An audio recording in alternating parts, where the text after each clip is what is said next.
আসসালামু আলাইকুম ভিউয়ার্স। জুম্মার নামাজ পড়তে গিয়ে শুনলাম নাকি মাঠের 16 দলীয় টুর্নামেন্ট ফেলাইছে। তো দেখার জন্য খুব এক্সাইটেড যে আজকে খেলা না দেখলেই হবে না।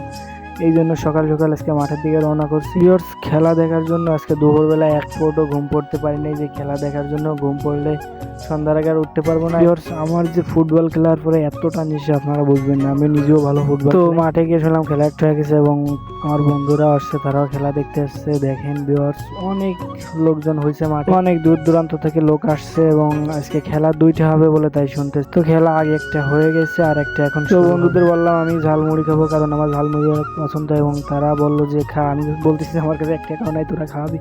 বলতেছে তুই তো ঝালমুড়ি খাস। তো ভিউয়ার্স, আমার ঝালমুড়ি অনেক পছন্দ এবং ঝালমুড়ি দেখলে আমি নিজেকে কন্ট্রোল করে রাখি। তো ভিউয়ার্স, চলুন আপনাদের ট্রাইব্রেকার দেখাই নিয়েছি। দেখেন ট্রাইব্রেকার, এই খেলাটা আগে হয়ে গেছে, আমি দেখতে পাইনি, তবে আইসে ট্রাইব্রেকারই আগে পাইছি, কারণ আজকে খেলা দুইটা তাই শুনতেছি। এখানে ভিউয়ার্স কি জোরে মারলো দেখছেন, যে জাল ছিঁড়ে ফেলাইছে।